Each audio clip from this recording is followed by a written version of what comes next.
우리들의 마음을 시와 노래를 통해서 전해주신 김유철 시인분과 공연해주신 맥박팀에게 다시 한 번 더 감사를 드립니다. 오늘 이 미사를 통해서 우리의 마음이 그리고 우리의 노력이 이루어지기를 바라며 이어서 성명서 낭독을 하춘수 신부님께서 해주시겠습니다. 천주교정의 구현 전국 사제단의 성명서를 발표하겠습니다. 주인이 해야 한다. 항쟁과 혁명, 부마 민주항쟁과 4.19 혁명의 도화선, 대한민국 최초의 유혈 민주화운동 3.15 의거의 유서 깊은 현장에서 항쟁과 혁명에 대해 생각한다.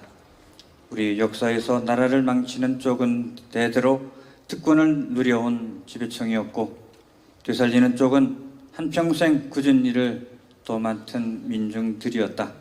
온갖 수고와 수모를 견뎌주다가 고비가 닥치면 세상의 죄를 정화하고 인간의 본래 품위를 회복시키기 위해 하느님과 연대하는 일꾼은 우리 가운데 있는 보통 사람들이다.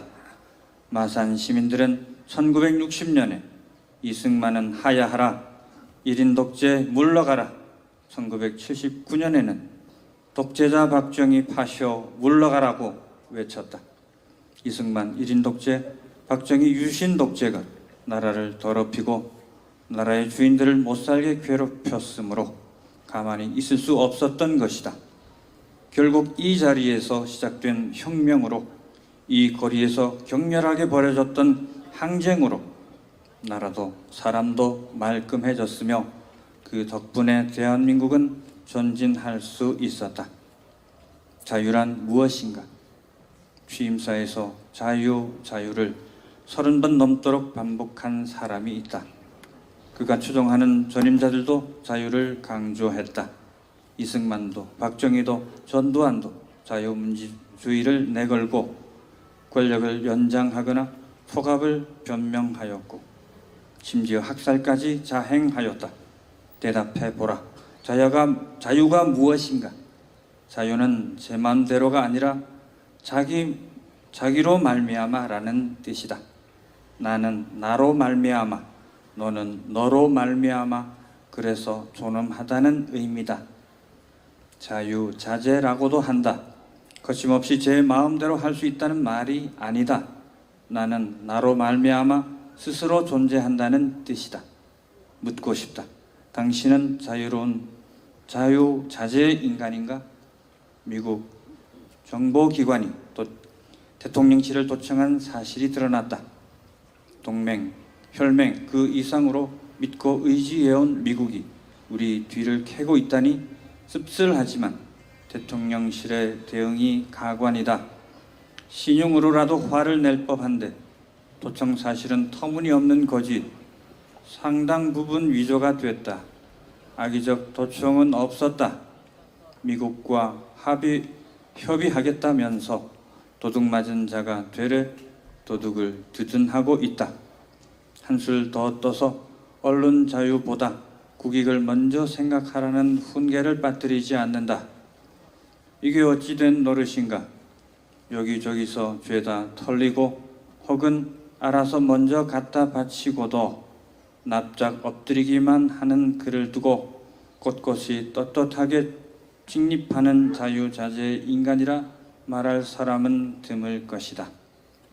뭐가 무서워서 있는 걸 있다, 없는 걸 없다, 그 쉬운 말도 못하는지 나무라 봤자 아무 소용이 없다. 뼛속까지 병든 한 영혼이 지금 대한민국의 운명을 틀어쥐고 있다. 어차피 주인이 해결해야 한다. 부활 소식을 듣고도 두려워하던 사람들이 마침내 빗장을 풀고 밖으로 나가던 때가 있었다. 자기 아상이라는 지상 최대의 장벽을 무너뜨리는 사람들이 대거 출현하던 혁명의 그날을 신약 성경은 상세하게 기록하고 있다.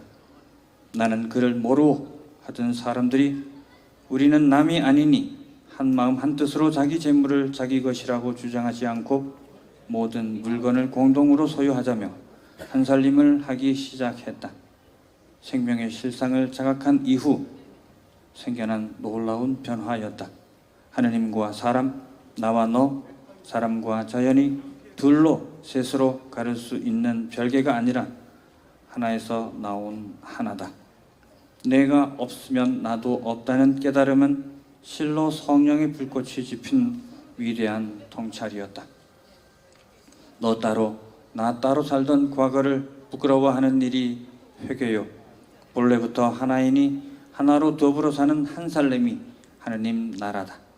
이와 같이 저만 알고 저만 위하는 망상에서 깨어날 때 대한민국은 오늘의 파국에서 탈출할 수 있다. 건강한 사회라면 유력 계층일수록 사회를 보호하는 데 책임감을 느끼고 공익을 중시할 것이다. 소속 사회를 보존함으로써 가장 큰 혜택을 지속적으로 누릴 수 있기 때문이다. 하지만 우리 현실은 그렇지 않다. 1910년 한일 병탄 이래 정상사회 지도층이 갖춰야 할 도덕성을 가벼이 여기고 이기심에만 매달리는 사람들이 득세하는 풍토가 만들어졌던 것이다. 민족의 장래를 스스로 찾아나갈 지도층을 육성하는 대신 일본의 이해관계를 대변할 협력자 집단을 키워내는 것이 식민지 교육의 목표였던 바 그 흐름은 오늘까지 이어지고 있다. 그러면 어찌할 것인가? 새들은 사는 사람이 더럽힌 집을 청소할 이는 오직 주인뿐이다. 동네 논밭 다 떠내려가게 생겼을 때 앞뒤 가리지 않고 뛰쳐나가던 사람들이 결국 나라를 살리고 나라를 지켜왔다는 점을 다시금 생각하자. 우리가 해야 한다. 공정과 상식, 외교, 안보, 경제, 복지 모든 가치를 무너뜨리는 윤석열의 폭주는 점점 가속될 것이다. 강한 자에게 한없이 비굴해지는 사대, 약한 자를 모질게 찌르고 사정없이 박대하는 천대는 점점 심각해질 것이다. 순서만 다를 뿐 우리 모두에게 고통과 불행이 닥칠 것이다. 단결과 연대가 우선이다. 당장은 서로 어려움을 알아주고 힘을 합치는 단결과 연대가 우선이다. 여기저기서 얻어맞고 쫓겨나는 사람들이 속출할 것이다. 우리가 노동자들의 서름과 농민들의 한숨을 남의 일로 여기는 한 윤석열의 무모와 무례는 멈추지 않을 것이다. 주변을 살피고 어루만지자. 젊은이들에게 호소한다. 동료와 경쟁하지 말고 불의에 맞서 투쟁하는 청년의 마음을 간직해 주기 바란다. 2023년 4월 17일 마산 창동 사거리에서 천주교 정의구현 전국 사제단